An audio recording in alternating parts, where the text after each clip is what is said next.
I'd like to introduce Kat Strada Sensei. She started Aikido in 2007 under Jeff Soderman Sensei at GI, and now she's the Dojo Cho of GI, and she is also influenced by her Systema and Jiu-Jitsu training and explores various initiatives such as applied Aikido and adaptive Ukemi and Aikido. She's inspired by Ikeda Shihan, Soderman Sensei, Frank Duran Shihan, as well as many other teachers, and does a lot of volunteer work with refugees and high school kids, and has started a couple of groups such as the Imperfect Aikidoist Authentic Support Group on Facebook for the purpose of supporting our community. So with that, please, Kat Sensei, onegaishimasu. So first of all, I really enjoyed that class. When I was told that I was going to be sharing this time slot with Lee Sensei, I was authentically really happy about it. I think my exact words to Tamleone Sensei was that I was super stoked. You know, I have nothing but fond memories of Jason Sensei and training with him in Boulder. I've always enjoyed it. I really enjoyed Christie's class at GI as well. I thought that was a lovely class. And so I just have nothing but respect for Jason. He's always been nothing but kind, respectful, and fun on the mat. So I'm just thrilled to share this time with my senpai. It's awesome. So yeah, I'll get to it. But again, I wanted to thank everyone I just did. And of course, to Tamleone Shihan for the opportunity. It's something that I don't look past, and I'm incredibly grateful. So thank you. Okay, I'm gonna go ahead and bow ourselves in and try to follow up that awesome class. So feel free to go into my kamizawa if you like. I don't know if you can see me okay, but we'll go for it. Yes, we can see you. Pardon my backside.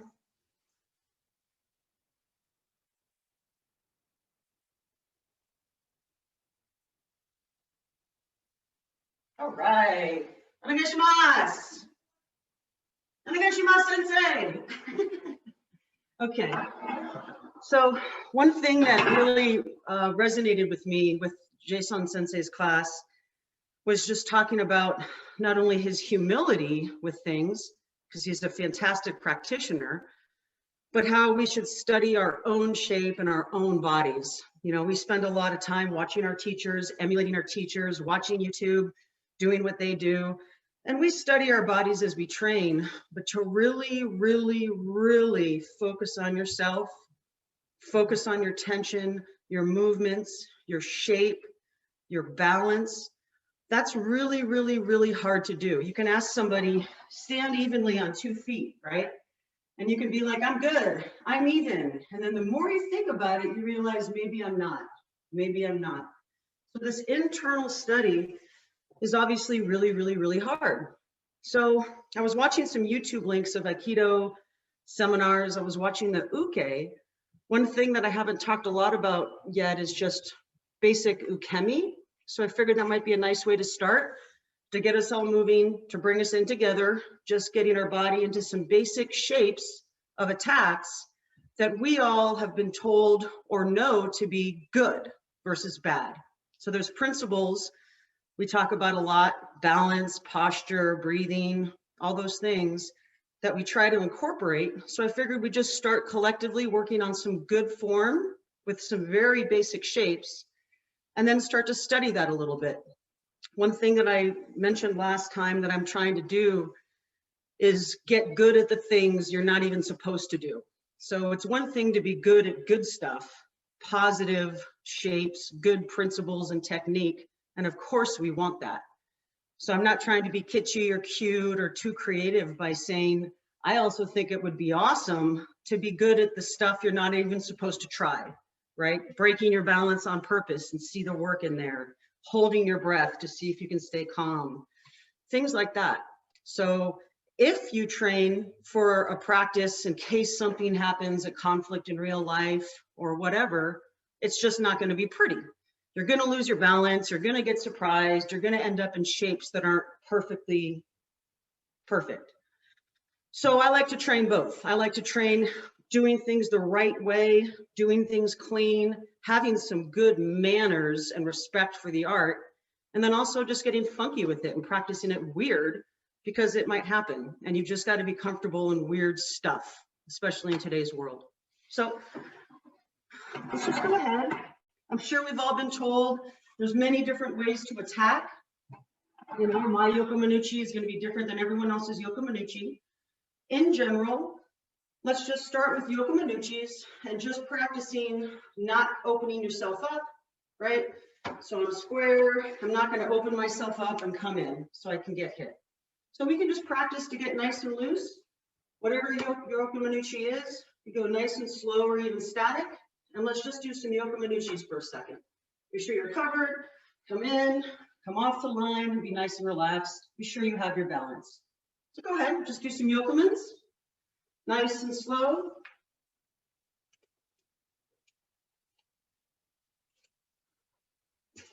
Sure you're not holding your breath.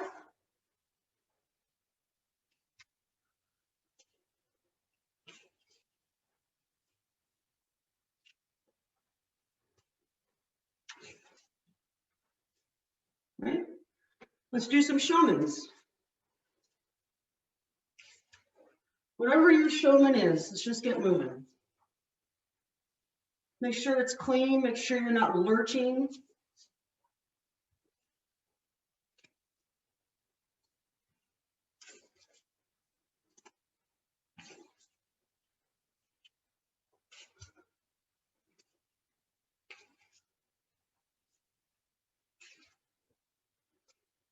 Slow is fine. Make it clean, nice and loose.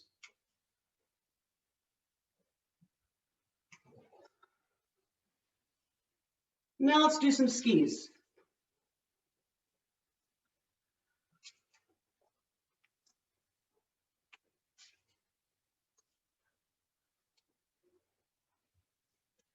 So one thing I saw in the videos, and I'm not saying I'm better or worse, but you see a lot of ski attacks where they come way back here and up.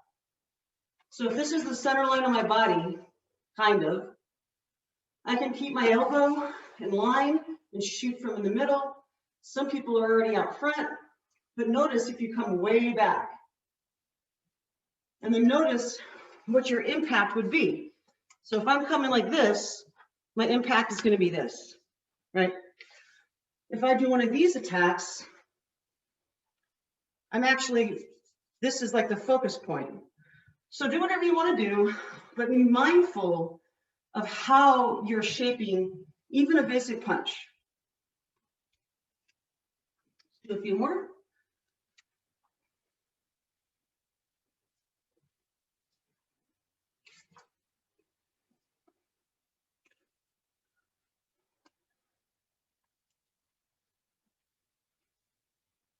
Right?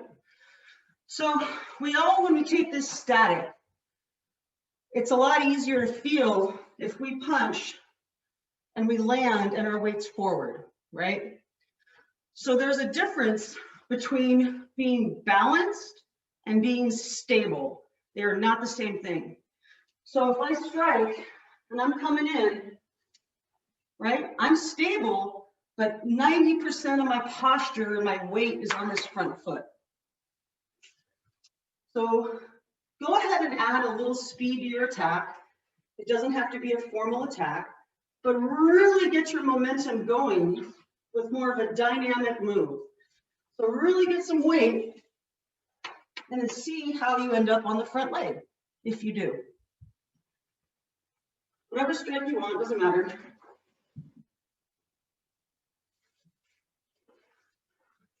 So see if you naturally, without trying to, end up telling yourself, I feel good, I'm stable, but are you balanced? It's different.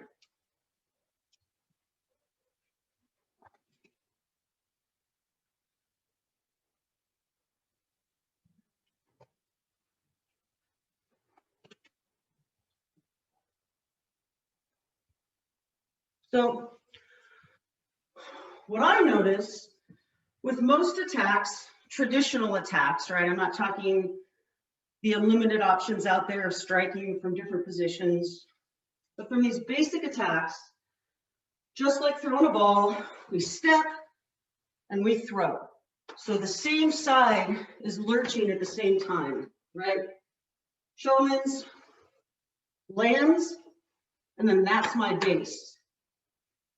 So we can tell why our body instinctively wants to keep the weight in front, because we want to send our energy out, right? Step, attack, with both sides at the same time. I punch, my hips going forward, this whole half is going forward. It seems kind of obvious, but is it something you've thought about? Step, and everything goes forward. So when we practice that motion one, running with energy and noticing how we're forward weighted, I don't want to be just stable, I want to be balanced too. So when I study my body, I notice that my stopping of all this speed, it's not like my upper body, I'm pulling back, it's my hips that are shifting. It's not my legs digging into the ground and hanging on so everything lurches forward. When I want to stop balanced, I'm going to go slow motion. Right? When I nail it, as I come in, rather than letting my whole half go, I notice that my back hip goes the opposite way. So rather than both sides stepping and going, now I'm one-sided with all of my intention. As I strike, this actually goes back a little bit. You know, this looks weird. Practice slow motion, how it's very comfortable to walk, right? We cross our body as we walk. We do this all the time. But for some reason, when we get into martial arts, some arts, we change it to one half. Same with rolling. We're walking, but I'm going to bust into a front roll, and then we go one side, usually. And you can roll cross, that's fun too. But this doesn't feel natural, even though walking does, because we're so used to it. So practice this feeling, and I'm not saying it's martial at all. We're just studying movement. We're just figuring out our body and playing with stuff. So please don't think that I think this is the best way to attack somebody, right? But just study it. Study, let's say, with a ski. Land, punch like usual, but can we just feel what it feels like as this is going to go forward, my hip's going to go back for now. Right? People practice walking, but as I go forward, this is going to go back for now, just to see if we can tell our body to do something different. Almost as if you made a mistake, right? If I'm coming in to hit somebody and then something hits me here, oh, I can't get off my normal strike. Rather than striking, it goes back. Right? Just kind of see how that feels weird. It's this cross shape that we're basically told isn't good because of the balance.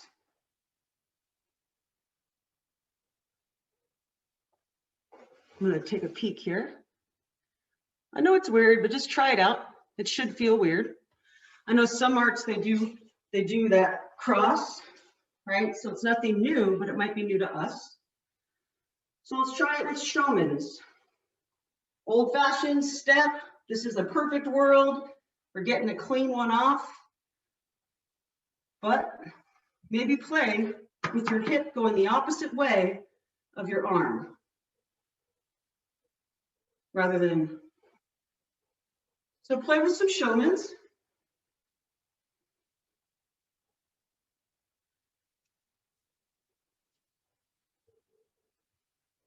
Again, it's just movement. I'm not saying this is the best attack in the world. It's weird. Oh, thank you for trying. You guys look great, right? We're so used to our whole life, bang! Opposite.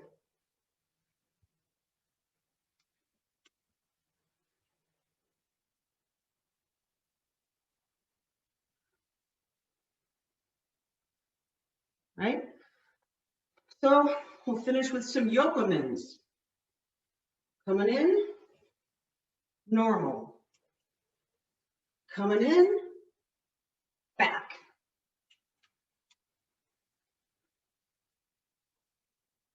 Basically creating a really unmartial shape, right? We're crossing our body in a weird way.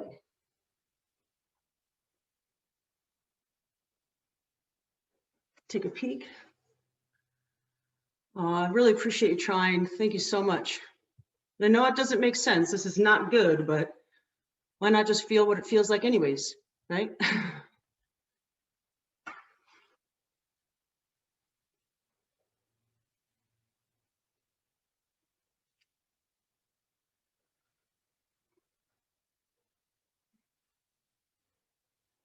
So studying this, how we talked about lots of momentum, right?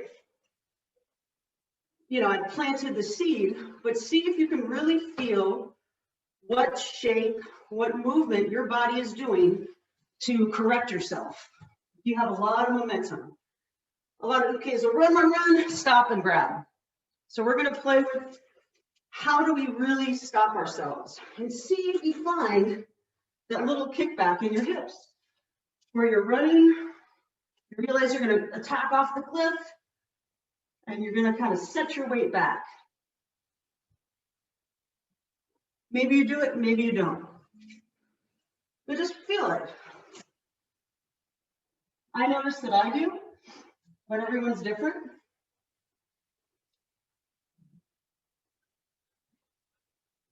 Okay, can I get like a 10-minute heads up or something, please? When we Absolutely. Thanks, buddy. I will do that.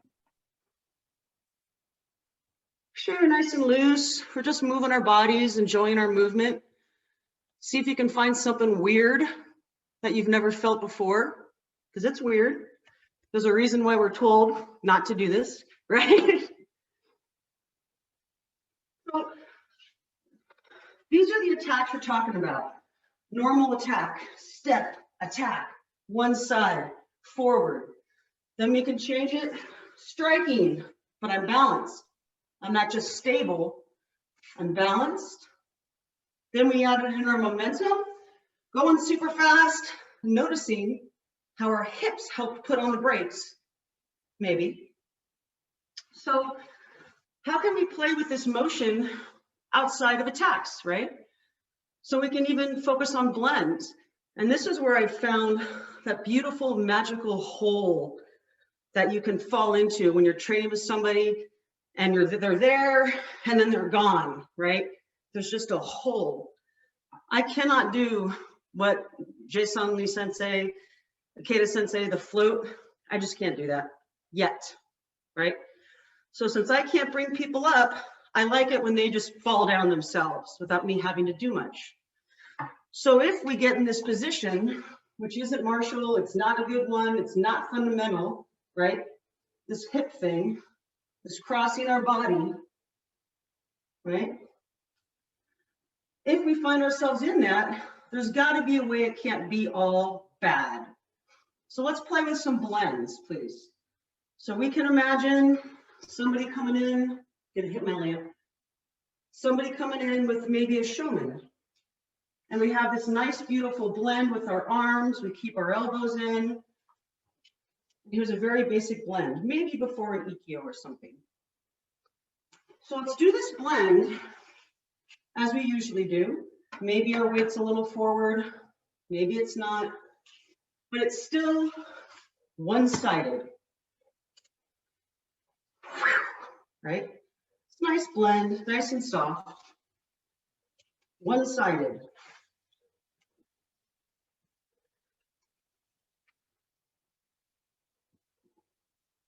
Right? So then we can play with it with that hip back. One-sided, hip back, right? So feel that in your body. Slow is great.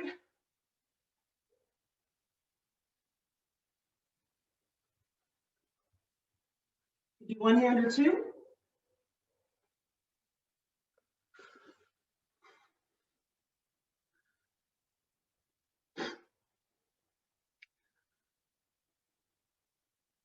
Right. Usual blends. Hip back.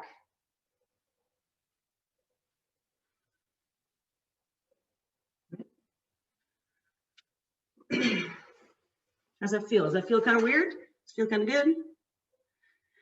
I said weird. I saw Kathy doing this. Right? So we're just playing with different ways to move our body. You know, and then we'll find, if you bear with me, this shape of crossing over, again, is very natural to us, right? We walk, it's crossed. When we do our warm-ups, right? You can even do this if you don't mind joining me. This beautiful shape that we do. And then eventually it gets looser and looser and looser, and bang! Find the point where you're crossing over your own body. There is a comment. Certainly feels more balanced without losing power. Not sure if that's right, but that's how it feels. That's awesome. Yeah, if that's how it feels to you, then I think that's right. So this feeling of crossing over our body, we can get to naturally with some rhythm. But then when we're called on to do it, it feels completely unnatural again. Like crossing your arms the other way, right? A million times. So then we can look at how this crossing shape, this thing we're not supposed to do, right? This destabilization of the foundation below my leading arm, whether I'm attacking, whether I'm receiving, it's gone. Feel this hole it creates. Don't worry about the stability and martialness and all that. Feel that space that it just created.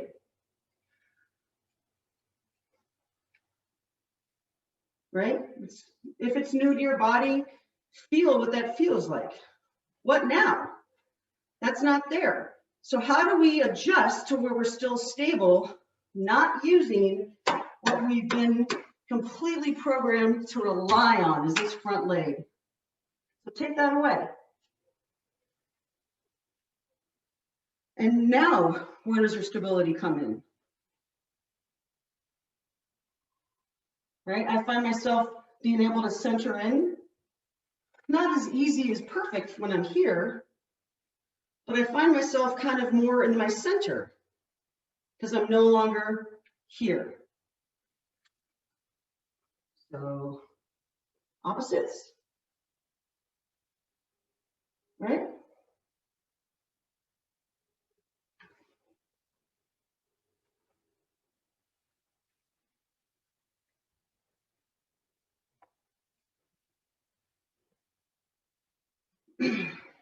So we can envision an uke now, somebody attacking us. I'm applying this to technique. That whole feeling, there's a lot of ways to get to it, I guess. As uke, like with lots of things, it's easy to feel stuff as uke because you're the one getting thrown around. So when we're in our ikkyo pin, and we've all felt, we're like this, and then, oh, they take it out from under us by taking our balance, right? So that same feeling we want to do to others, perhaps. We want to take that space away so they have a welcoming to fall in. So let's practice with a basic ikkyo shape. I'm going to come in, I'm going to envision a shomanuchi. I'm going to do my little blend. I'm going to kick my hip out. Let's just pretend we did it wrong. Somebody hit us, whatever. We're going to do our ikkyo shape. And then same thing. When you get to this point, notice if your weight went right back to where it used to, and then take it away again. So I just went back to my old pattern. I started with this thing. Ooh, okay, there's my hip. Got it right. And the second I started going down for ikkyo, I started pushing on my front leg again. So go as slow as you need to, not to cheat yourself, up, hips going the outside way. Keep that whole as you go in. And imagine your uke like, whoa, because there's space that you just created. You moved your foundation, made it whole, and they're going to go right into it. Just do a few of those, if that makes sense.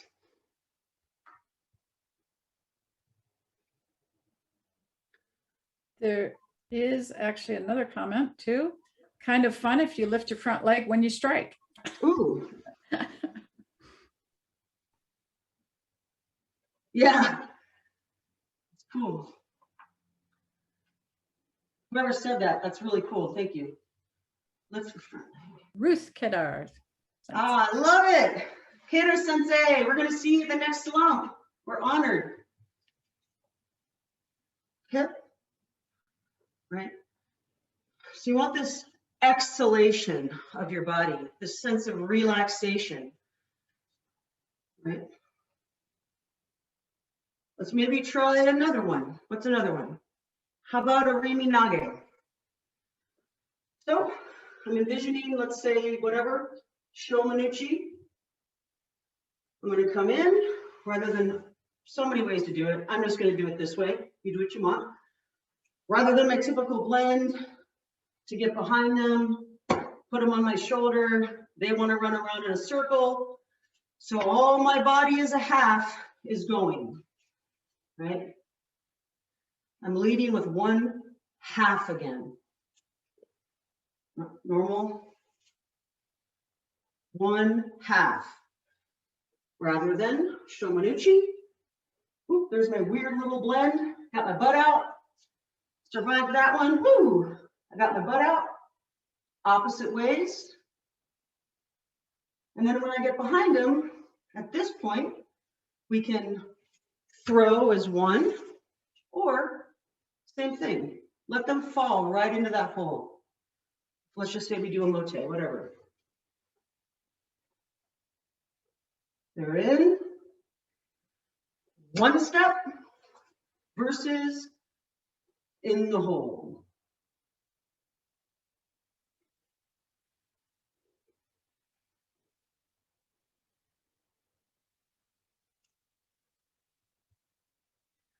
So even though we're doing a really sloppy job of keeping our integrity, our structural integrity, we're making the best out of it, right?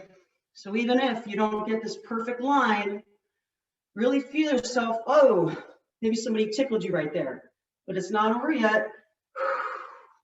Just keep opening up that hole and let them go down by creating room with your hips. They want your structure to stay up. You don't need this hip to stay up. Transfer it, give them a place to go. Just gonna take a peek.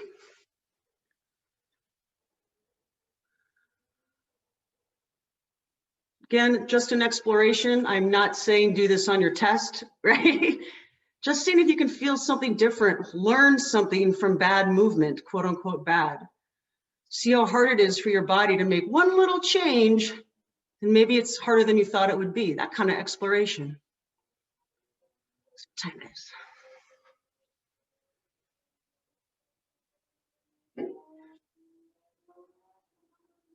So Kaiten Nage, as we talked about this cross shape, right? It happens all the time until we want to do something Aikido related, and then we go to one side. So Kaiten Nage is a real natural place. We see this crossing. We see this crossing done. And if anyone can think of something else, please share it so we can all try. So let's practice in a Rimi Nage, excuse me, a Kaiten Nage. We'll practice ski. I see them coming in, they're coming from my big belly. And this is one of those times where, sorry, the angle's weird. We kind of naturally sometimes do that. So do whatever your version of Kaiten Nage is. Let's practice. Practice them coming in, and I'm going to atemi their face, right? I can atemi it all, or I can atemi as my hip goes the other way. And then same thing, we're gonna do it twice, it's the scissors. And then whoosh, you did it again. Haitanage. So look for this natural place of your body crossing over itself, right? There's that 1 minute where we create this shape, right?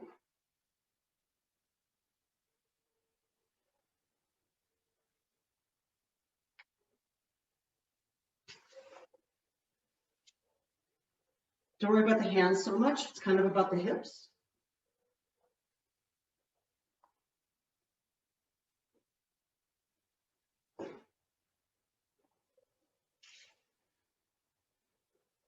Take a peek.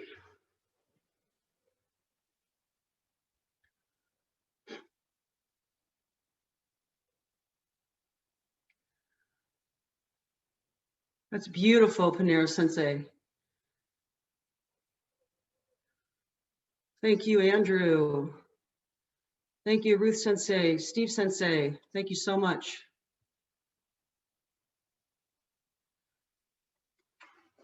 Right?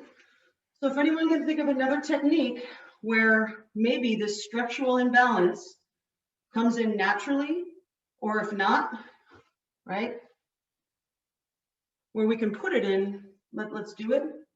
How about a Tenchinage, right? All the time, and I love Tenchinage, but it can be, depending on your style, if any, very one-sided. One side moves, the other side moves. One side moves, the other side moves. If you think about it, it's like doing this. It's not a natural shape. It's funny. It's like Steve Carroll in The Office, how he does this. So how do we create more of this natural feeling, this crossing of our center line a little with our Tenchinage, right? So I just got Uke, just grab my hands, and then rather than both going forward, I'm gonna let my hip go back. Well, this hand stays in front of my center, right? Giving you your 10-minute warning. or Oh, thank whatever. you. Not a That's great warning. because I'm running out of stuff anyways. Right? Tomoleone Sensei's Tenchinage is amazing. I love the feeling of it. People have these beautiful little swoops, right? It's the same thing. This one's going to go forward while this one goes out. And then same thing. When we go this way, this one's going to go out again. So this is not classical technique shape, but I don't care. We're playing something different. So do it the old-fashioned way. 1, 2. Then you do it on your own. 1, 2. Lots of ways to do Tenchinage. It's all fine. 1, 2. And then throw in some ones where you change your hip direction completely. Is it possible? Does it feel interesting? Right? And we're visualizing that space, that hole, that uke. You know, they're waiting for the 1, 2, and then their balance gets broken. That's completely different than that, right?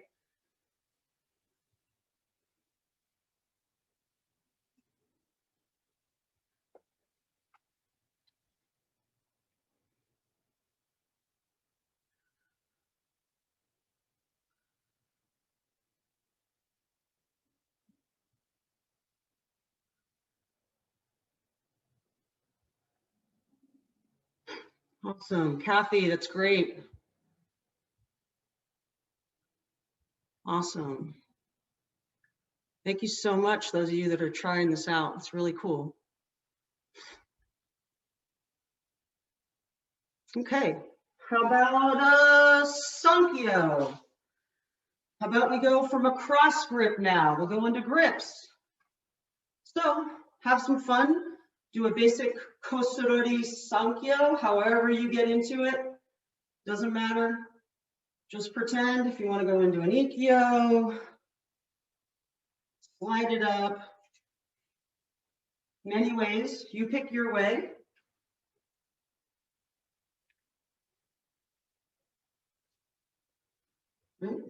Make sure you're aware of your hips as you do this. Notice if you have a very, that's what I'm looking for. Circular pivot, right? And then imagine, here, I'm going to use my shoe. I won't do that. Then imagine if you've got their hand and you're about to do this Ura Sakyo for the pin. Get that hip, play with the hip, and just see what would happen if, because you wanted to or it just happened, rather than this. See if you can create that hole, that space. So now we're not cranking. This is going this way. Create that space.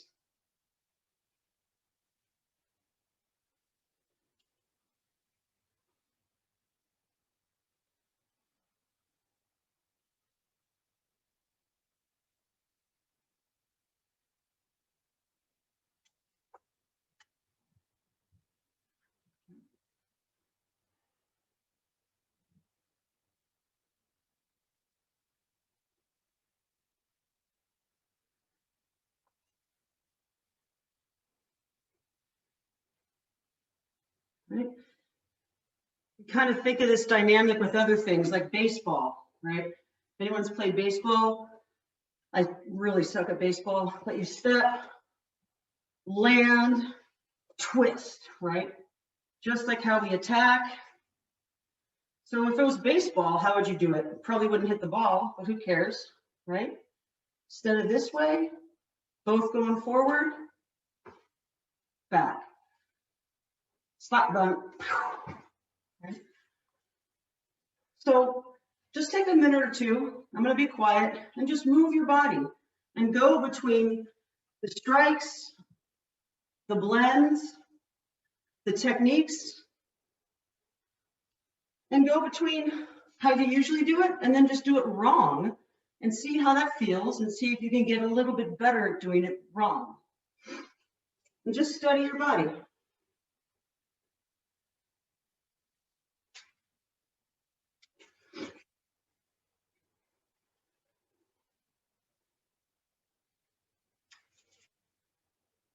Feel that hold. Really feel that uke coming in, getting ready to push, and then they fall right in that hole.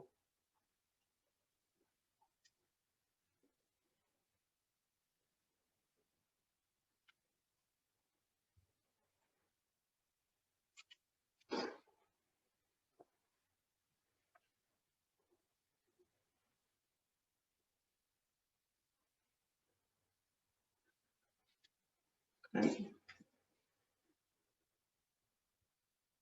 You guys look great. Thank you so much for humoring me.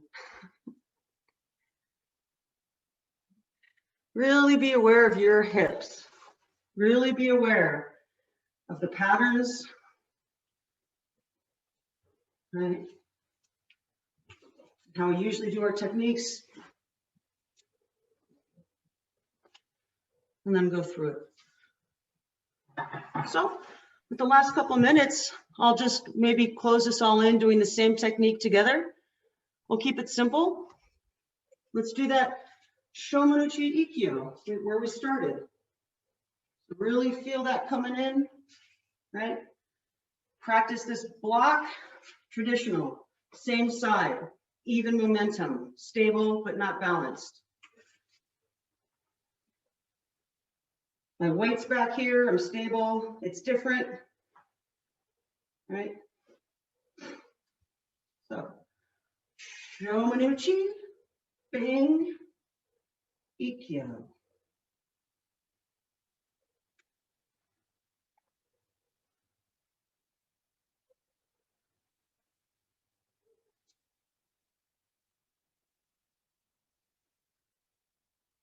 You need to hold it static, so then you can get your hips to come the other way because it's not too natural.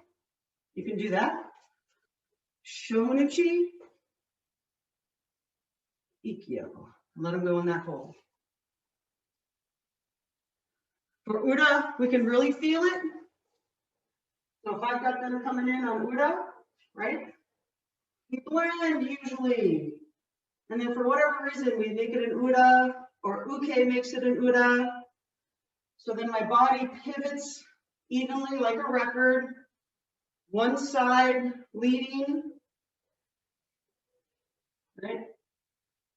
Typical Udas, one side, we're spinning around like a tube, right? We want to be like a triangle, tipping back and forth. So play with that. How do your hips create that hole, that space? For now, Uda is going to be easy. I just made this hole for them, fall right into. So maybe we screw up a little bit, really bad block, but at least there's something good out of it. There's a hole right there for them to go into. Time check.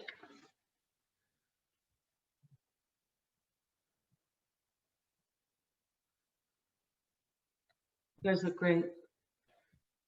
Right. So I encourage everybody while you train, you know, of all the things we do, practice doing stuff wrong, practice getting your balance not good, how do you get back to work.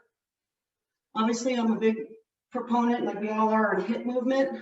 No matter what your posture is, our hips somehow can help us get up, stay nice and soft, and look for these patterns, because we're told it's bad to cross our body, but we do it all the time naturally, right? Kaitanage. So it's a matter of crossing our body, but also letting our hip be free from that half of our body. They don't have to do the same thing.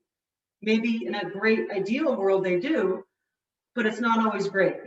So practice that. Practice splitting your body and then finding out how there can at least be some space opened up, how you can recover. Practice when you attack. Are you stable or are you balanced? And how do you adjust that, right? If you're really coming in and you got to stop really fast, it's not going to be your feet.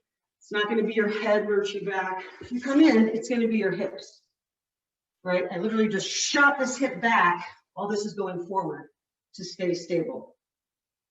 So just encourage everybody to do that. Do the disco moves, it helps. But so I think that's my time. I'm going to go ahead and bow us out. Again, thank you so much for Tomoyoni Sensei for the opportunity. Thank you for letting me focus on weird stuff again. And I'll go ahead and bow out.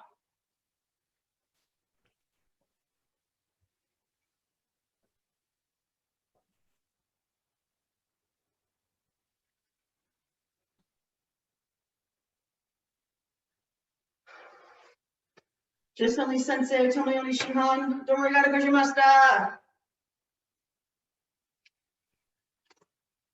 Great. So thank you so much. And again, with that, I'll turn it back to the organizers of the event. Thank you.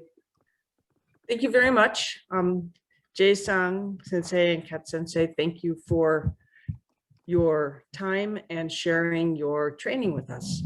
I'm really grateful to everybody. You know, twice a month we have these second, fourth Sunday. I'm grateful to all of the people who teach the classes, who lead the classes, for being so open and sharing what they're working on. You know, and I'm ecstatic that some of it is, you know, most of it is outside of the box. We need this stuff. We need to be creative and open. We need to evolve for our art to develop.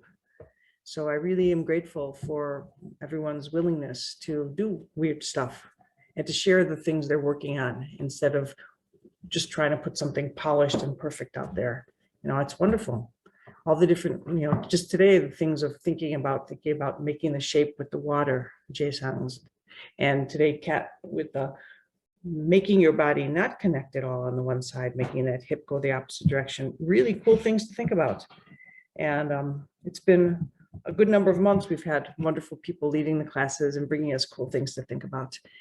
And I'm grateful for everybody who attends. We've got people, from all kinds of different time zones. We got people from 5 countries here, just in this little workshop this morning. And those of you who make the effort, some of you, it's your first time we're seeing you, and that's wonderful. Hope to see you again. Others, you've been supportive in attending all along, and thank you, and keep coming back. This is a really good way we can keep our community connected. And that's one of the huge strengths of this to me, is the connections we make, the new friends we make, the sharing we do. And I'm grateful for it. And of course to Gary and Kay for their constant support and their friendship. And just thank you, everybody. Anybody have anything? There's some great comments in the chat. And if you have any events coming up, if you have anything happening, please put it in the chat, or please mention it now. We could take a couple minutes if anyone's got something they want to share, or some feedback or comments or whatever, please feel free. Sensei, it's Dan. Hi, Dan. I found that the pulling that hip back useful as nage in connecting with uke and beginning to offset their balance, so that we can drop them easily, as you talk about in your classes. Found that I hadn't thought of it that way before, but I found it really interesting. So thank you, Kat Sensei. Thank you. Mary Heine Sensei also does a lot of wonderful hip work. She really blew my mind with Tenkan and just hips and small spirals and rotations and dipping versus falling with the hips. And so I encourage people to also check out Heine Sensei's work. Yeah, thank you, Dan. Great day of training. Thank you. Thank both of the instructors. Thank you, everyone who's in attendance.